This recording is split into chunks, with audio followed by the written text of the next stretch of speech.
James Colin. Hello.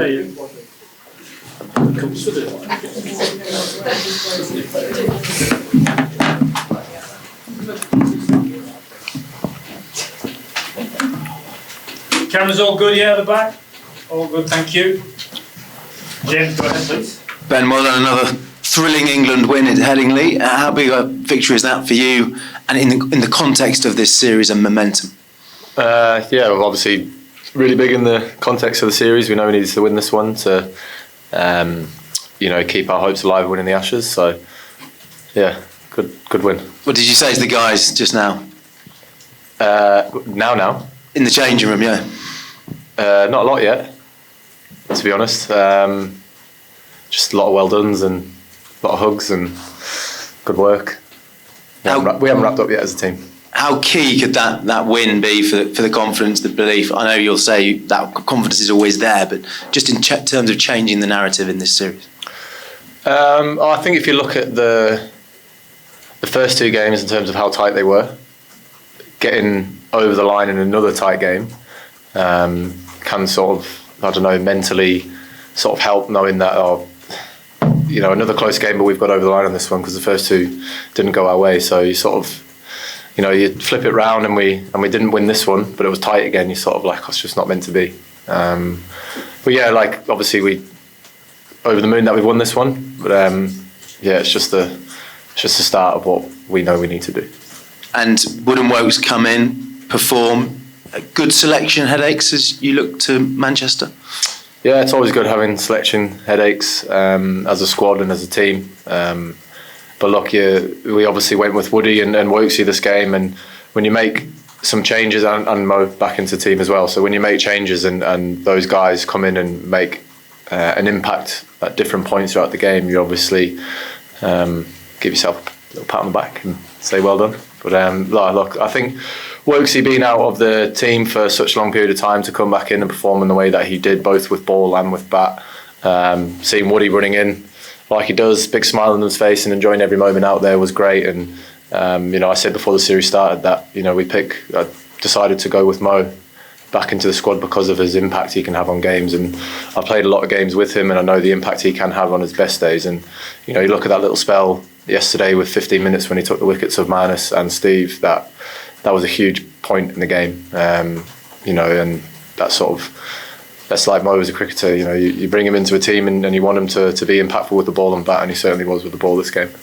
9 days until the next test. How would you rate Ollie Robinson's chances? Not sure. 9 days is a long time for a diagnosis on something, or 9 days is a long time for someone to get over something. So not able to comment on that yet.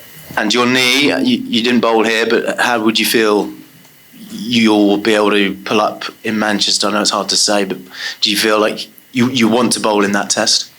Yeah, it's hard to say. I mean, I said that the selection this week was based on me not bowling a ball, and 9 days again is a long time for me and Baz, and to make some calls around selection. So we just have to wait till Manchester. Finally, what was the thinking with Moeen coming in at 3? It was him, actually. It was Mo. He came to Baz last night and said, I'd love a go at 3. I want to take the Aussies on in this run chase. Basically let me out there. And when we thought about it, we actually thought that him coming in at 3, he was able to impact the game more than he would be able to do it at number 7. Doesn't always work out, but obviously we thought it was a real good move for us. And I just love the fact that Mo's willing to put himself in those situations, that he wants to get out there and help the team, in a positive way. But when I took the role on, I asked for 10 other selfless cricketers, and that little moment of Mo going to Baz saying I want the opportunity is, everything that we're about as a team. We've got Rory, Stocksy, Rambo, and then Mel. And with 2019 in the background this whole week, and with the don't know why that's happening. The knock at Lords as well, and then your first innings. It felt like you were really looming large over this chase, and it was going to be about Ben Stokes as captain. How pleased are you to see someone like Harry Brook, a young lad, come in and make it about them? Yeah, well, I think that's obviously, some of the thing that I did here in 2019 is probably always going to be a talking point as long as I'm still playing, especially at this ground. But not one of us sort of seen it as like that. I didn't see it like that. I knew the task that was at hand when I went out to bat. And yeah, look, Brookie, I thought the way in which he controlled the game from ball one with the bat was amazing. He went out there and put the pressure straight back onto them. And then, the way in which he played with Woakesy in that very important partnership for us, I thought was high class. For such a young lad in a high pressure situation in the Ashes series, I thought was incredible. So yeah, look, we've all seen what he can do with the bat. He's an incredibly gifted player. And I think he's only going to get better and better the more pressure situations he gets put in. And you said at the start of this week that weirdly 2-0 down felt like a sort of a perfect situation for a team who need to, I guess, simplify it and just make it about one thing, winning the game. Now there's one down and you're in the same situation for the next 2 weeks. Do you still feel like that's a pretty handy spot for your team, just to know that it's all or nothing? Yeah, it doesn't change from, after the Lord's game, before this game to before the game in Manchester. We're going to have to do exactly the same thing and play cricket that hopefully gets the result our way. Stokesy? Ben, this is obviously a special win for you guys, but in terms of comparing this to 2019, you're captain now. Does this feel better than that because it's a proper team effort as well? It wasn't just one person getting you guys over the line, everyone chipped in and you're still in the series? Yeah, I'm not going to lie, I was a bit nervous at the end. I think I walked about 2k around the Headingley dressing room for the last half an hour. I couldn't actually watch the last 20 runs be scored. Yeah, it's just a completely different place when you can't do anything, when you can't influence the game anymore and you're watching and hoping things are going to go your way. But in terms of, where the series was at before this game started, that whole performance from bat, ball, field and everything like that, I think was just an unbelievable effort from everybody. There's been little moments where individuals have stood up and put in certain performances that have just swung the game back towards us.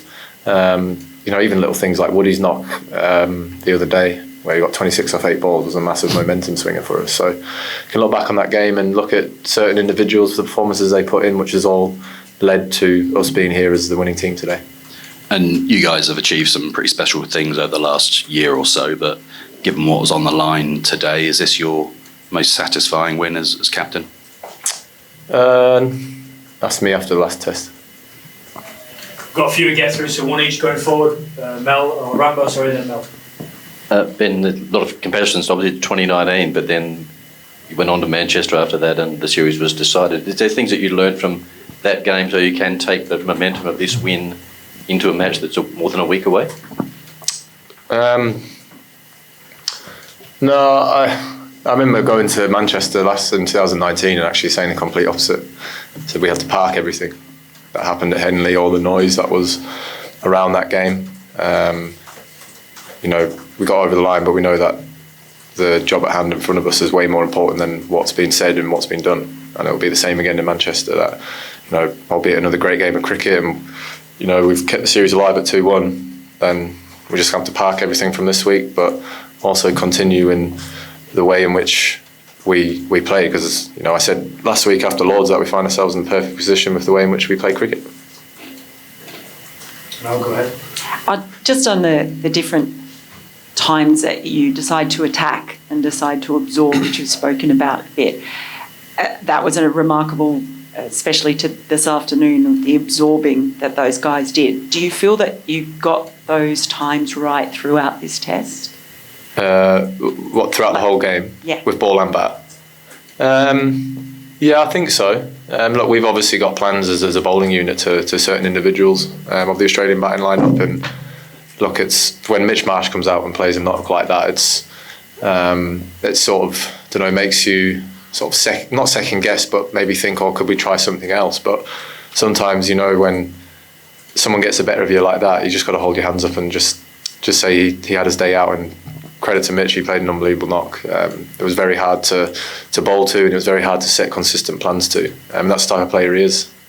So, look, I think overall we absorbed when we needed to absorb, and then we put it back onto them at the right times, and we did it in our way, and the individuals did it in their way. And yeah, they were very clear about how they wanted to go out and do things this whole week, as we had been throughout the first 2 games before this one. Good. Barrett, Will, Dan, Brett, and finish with Matt Willis.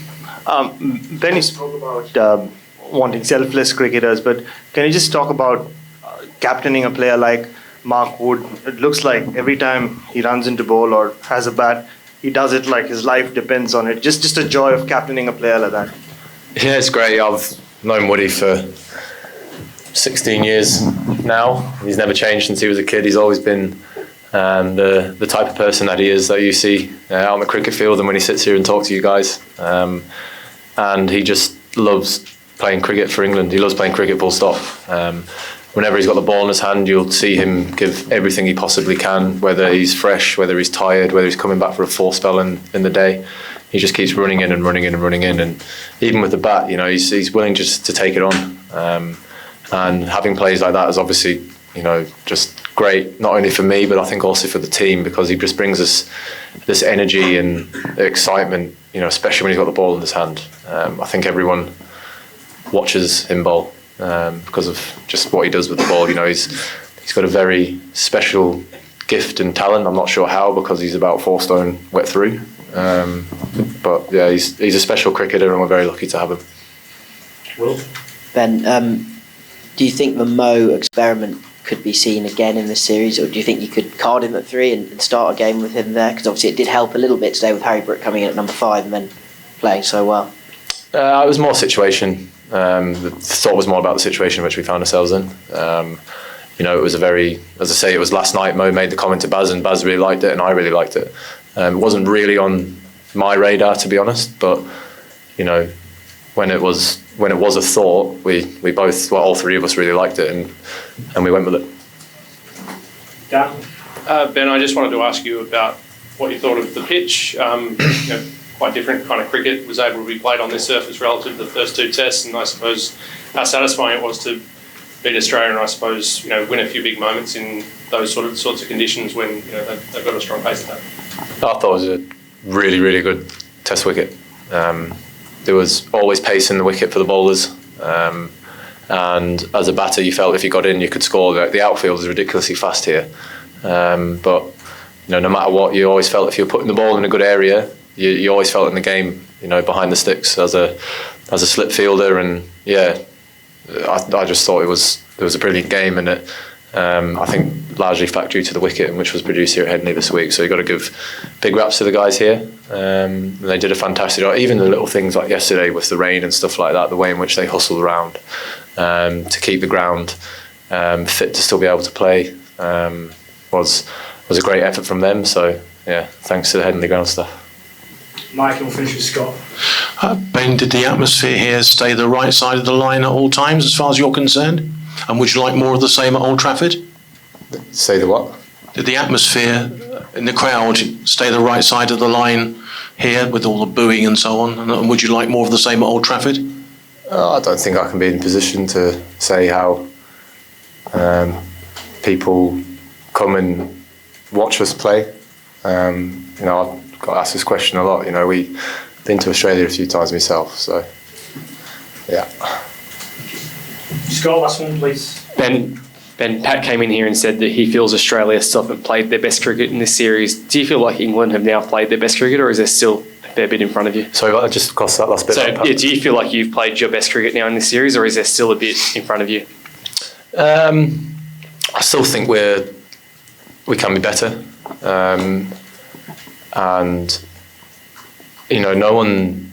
The thing about cricket I find is that no one's ever got a perfect answer to anything about how it should be played. Everything will always be assessed on the outcome of something, which is always going to be the case. But no one's ever going to have the perfect answer for how cricket's played. It's just a mad sport. It's why we love it. It's why we play it. but I still think that we can be better in certain areas, and that's always what we'll try and do. Is we'll just keep trying to get better and better and better, and just keep trying to be as clear as you possibly can as a team. But again, people always seem to have an answer after the fact of something happening. I don't think anyone's going to ever crack how cricket should be played or the right way it's to be played. So that's why it's such a great game. Brilliant, thank you. Cheers, Ben. Thank you. Cheers, guys. Enjoy your week off.